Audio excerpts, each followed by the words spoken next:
We are returning to the year 1983 to continue our look at the Return of the Jedi toy line by Kenner. Last time, we took a look at the vile gangster Jabba the Hutt and his included throne room action playset.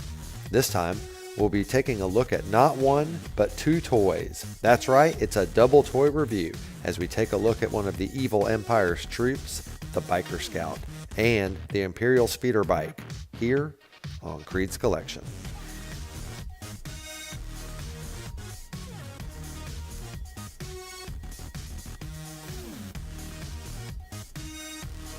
Hey everyone, today we're taking a look at the Biker Scout and Speeder Bike from Return of the Jedi.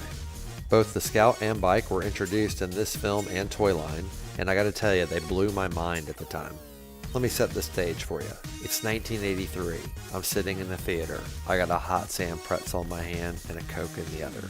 The lights go dim and Return of the Jedi begins. By the time that movie was over, I'd been thrilled over and over again. But the thing that stuck with me was the action sequence on Endor and the speeder bikes.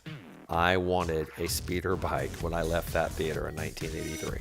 But before we get into the bike itself, let's start with a closer look at the Biker Scout. The Biker Scout is my favorite trooper of all the Empire's troops. I think he's got the best look. I like his helmet, pouches, pretty much everything about his design is great. And this figure's in really excellent condition. He only has mild discoloration on his head, arms, and legs, but that's pretty normal for white toys like this. They tend to discolor. As I mentioned in my Wampa review, there is a method to whiten these toys again, and I am going to try it eventually. Star Wars figures have 5 points of articulation, they have 2 at the hips, they have 2 at their shoulders, and they have 1 at their neck. They're not as posable as G.I. Joe, but they came out way before, so they did set the standard. On the back of the Biker Scout's legs, you've got his country of origin, made in Hong Kong.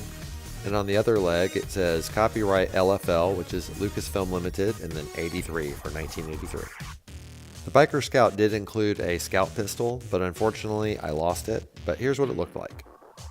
Before we move forward to the speeder bike, I just want to level one criticism on the Biker Scout.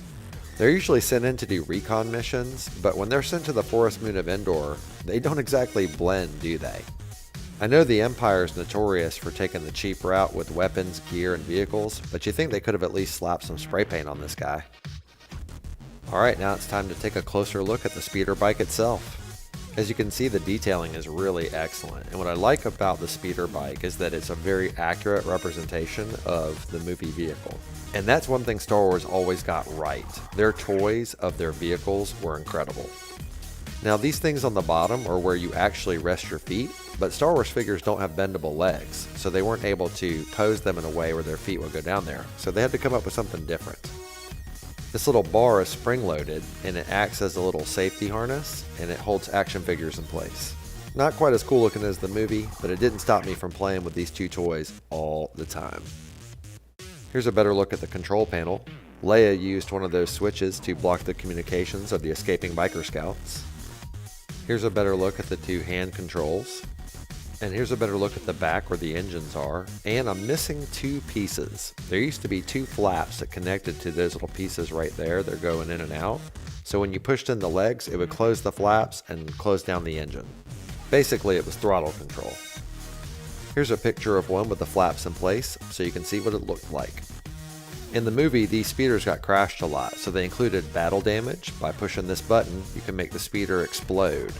Oh my goodness, I think we can do better than that. Let's try it again.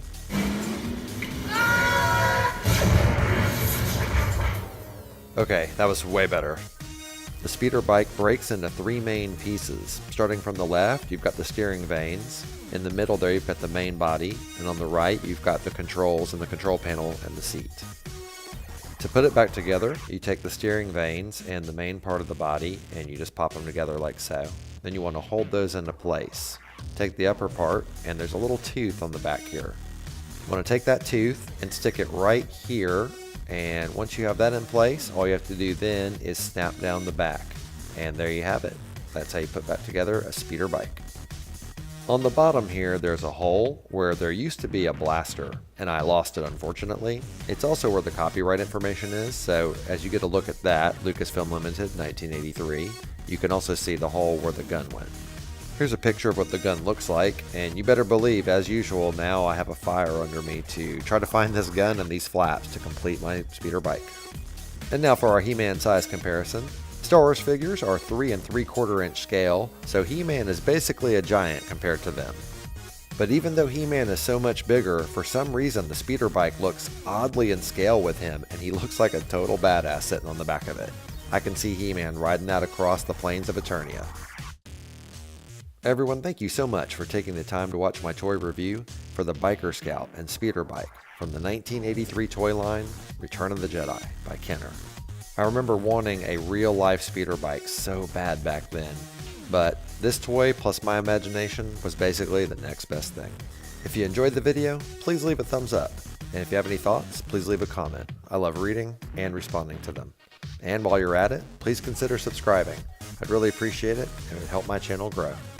I review a toy from my vintage collection every Wednesday, so I hope to see you next week and every week after, here on KREED'S Collection.